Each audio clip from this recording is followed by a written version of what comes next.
Las Vegas, February 1973. In the Hilton's 2,200-seat showroom, Elvis hits the first lines of Suspicious Minds when a swaying man in a wrinkled blue shirt lurches toward the stage. Horns stop. Security hesitates. 2,000 hearts freeze on one beat. Elvis raises the mic hand, chooses the unexpected, on-screen lower third. Las Vegas Hilton, February 1973. Showroom capacity, 2,200. The room glowed like a brass trumpet. Gold curtains catching every bounce of light. Cigarette haze curled beneath the chandelier. Glass stems chimed as waiters slid between tables. Silver trays balanced high. SFX, crowd murmur, cutlery clicks, soft band warm-up. It smelled of cologne, velvet, and bright, nervous money. Elvis stepped into the white of the spotlight. White jumpsuit, red stones, wide belt. The crowd didn't cheer so much as surge women in sequins pressing palms to their mouths. Men rising half an inch from their chairs without noticing. He gave a small nod toward the TCB band. Horns flared. Guitars snapped. The night lifted. CC Rider ran, hot and easy. And then a grin, one of those sideways. We all know grins signaled that the favorites were coming. Poke Salad Annie, Love Me Tender. The inevitable climb to Suspicious Minds. An usher named Marla, hair pinned tight, clicked a flashlight under her palm as she guided a late couple to table 14 near the aisle. A blue shirt sagged at the collar. Its owner had already turned laughter a touch too loud. His glass left wet rings on the linen. Backstage, Jerry Schilling leaned a shoulder against a wall, listening to the crowd ride each chorus like a tide.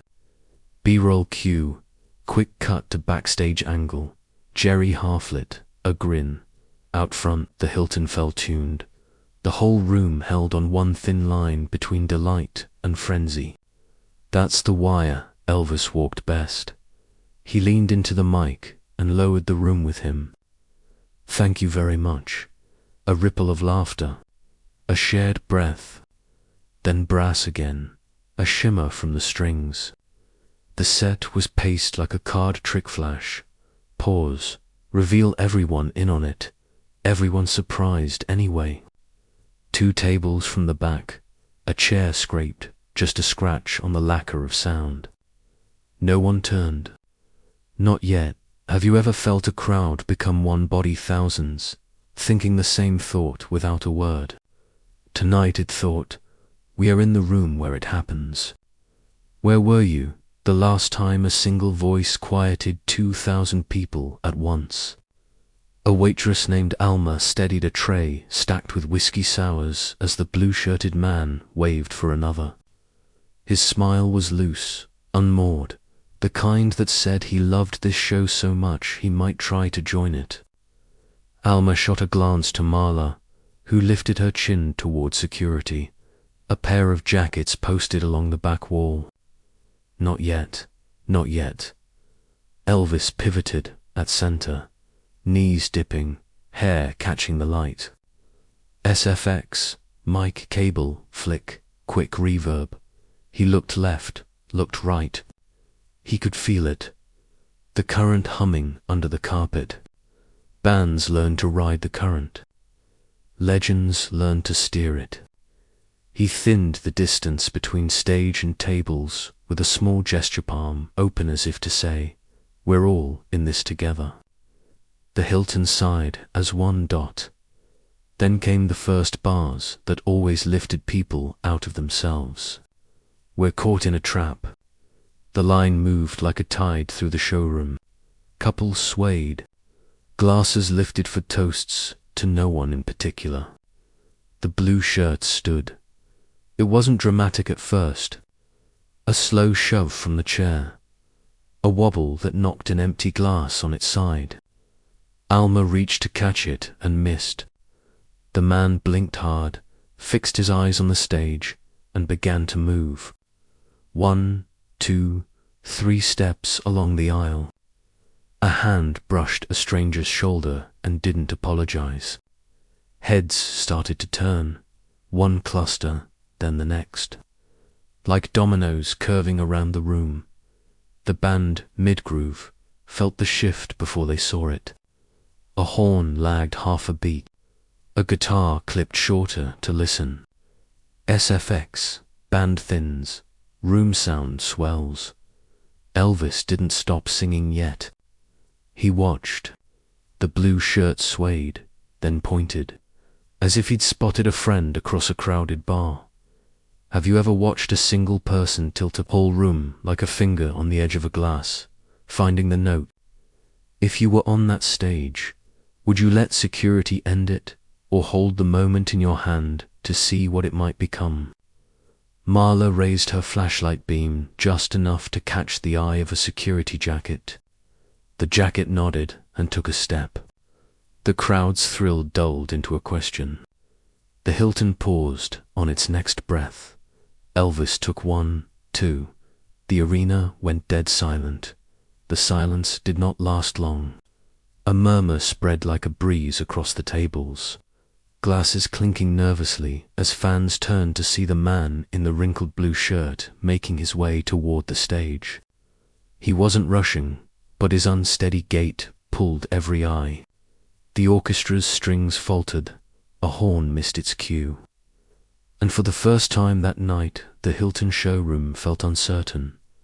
The man lifted his arm, pointing at Elvis as if calling out a friend. His voice cracked the stillness, slurred, half-formed words, tumbling into a shout.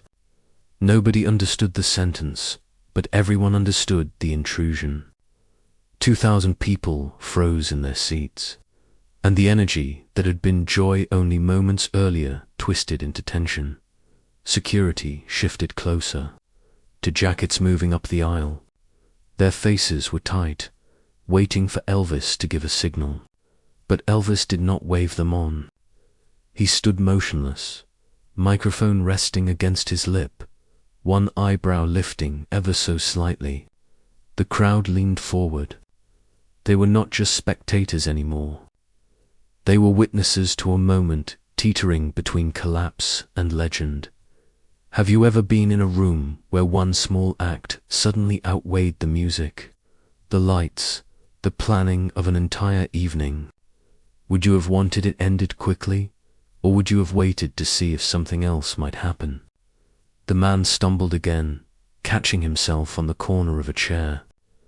A woman gasped, clutching her pearls. A waiter halted mid-step, his tray of drinks trembling. The drunk man shouted louder, as if demanding recognition, and the crowd's disapproval turned to a hiss of whispers. A few boos rippled from the back rows. Elvis inhaled slowly, his chest rising beneath the white rhinestone suit. He did not look alarmed, nor did he look amused. He simply stared, steady and unflinching, at the man weaving closer to the foot of the stage. The audience recognized that stare half challenge, half invitation. For a heartbeat the room was suspended. The band hung in silence, instruments in hand.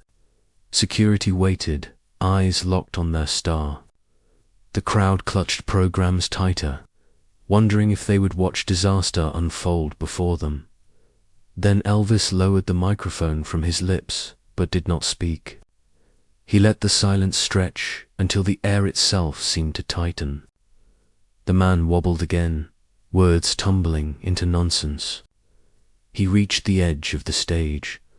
What would the king of rock and roll do? No, order him out, ignore him, or answer with something unforgettable. The moment of choice had arrived.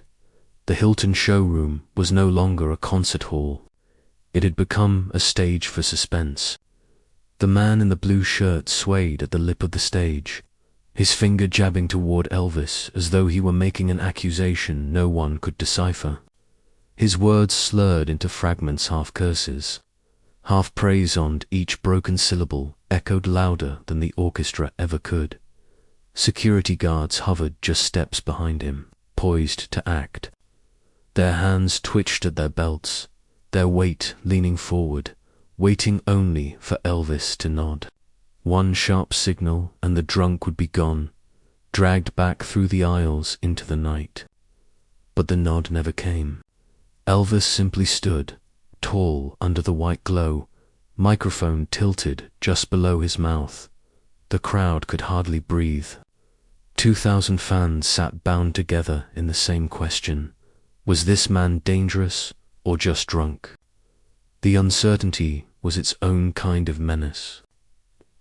A woman in the second row clutched her husband's arm and whispered, "Why doesn't he stop it?" While another man hissed, "Throw him out."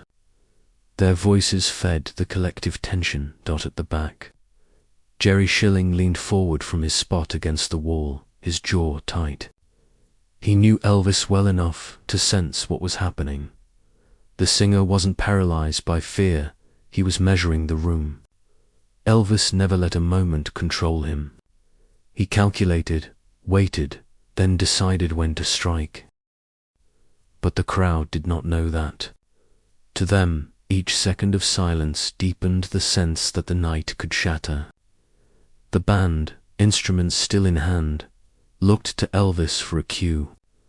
The drummer tapped the rim once, waiting, but the order to resume never came.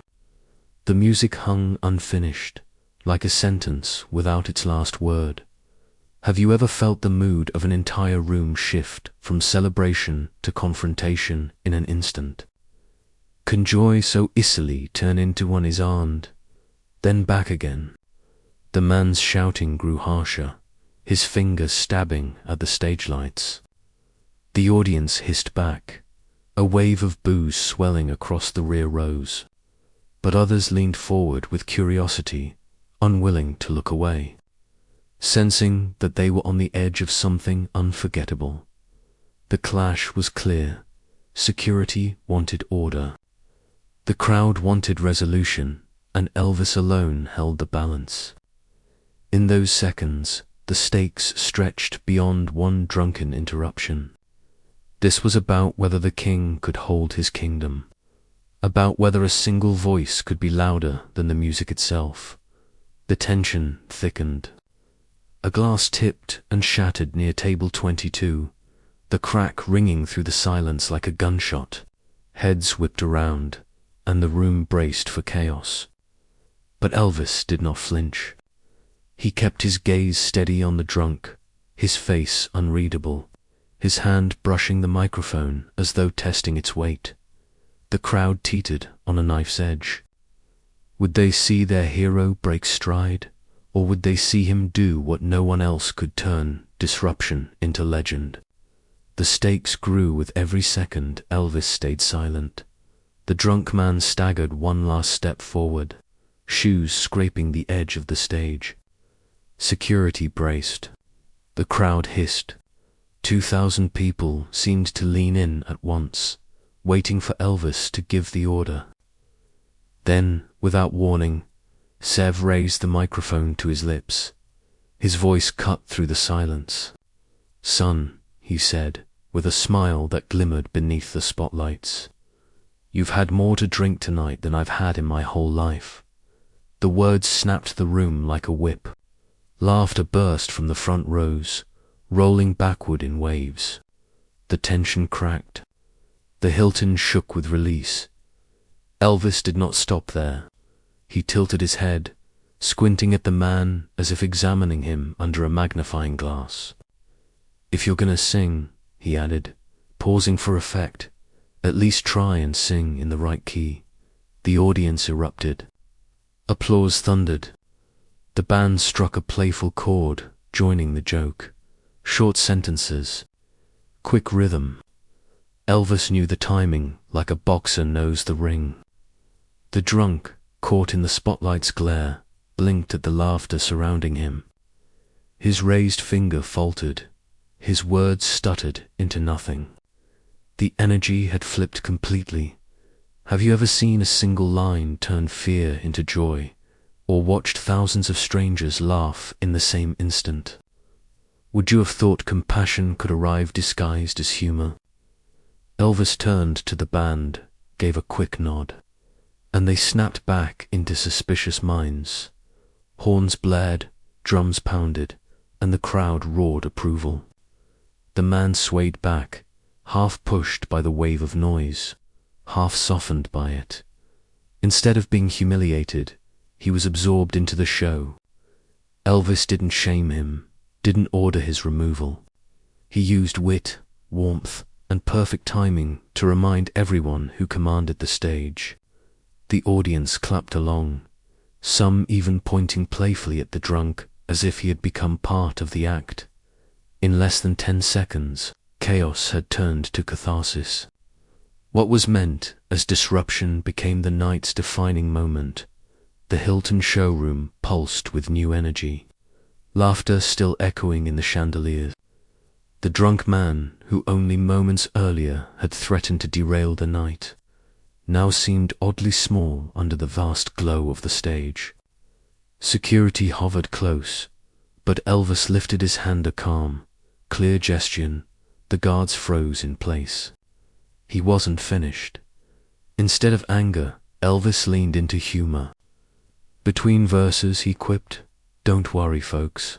He's just auditioning for the band." The crowd howled, stomping feet and clapping palms. The tension that had clenched the room only minutes before dissolved into shared delight. The man stumbled back toward his table, red-faced but grinning as if he had become part of the show. Elvis kept the spotlight trained on joy. He pivoted from suspicious minds into a playful vamp, inserting a line of improvised lyrics about a man in a blue shirt who can't keep time. The band followed his lead instantly, horns answering with cheeky blasts, drums accentuating each joke. The audience roared in approval, swept up in the spontaneity of it all. Have you ever seen anger melt into laughter right before your eyes? Can a single voice, steady and kind, turn ridicule into redemption? As the final chorus thundered, Elvis stepped to the very edge of the stage and extended his silk scarf toward a woman in the second row. Her eyes brimmed as she took it, clutching the fabric as though it were holy. The gesture reminded everyone what this night was truly about: connection, not conflict. The man in the blue shirt sat down at last, guided gently by security, who chose not to eject him. Instead, he was folded back into the crowd, a story rather than a spectacle. The people around him leaned in with smiles and pats on the back, as though he had been forgiven by Elvis himself. The transformation was complete, not just for one man, but for the entire audience. The Hilton crowd, once uneasy, now became a chorus of its own. They clapped in rhythm, their voices rising to meet Elvis's.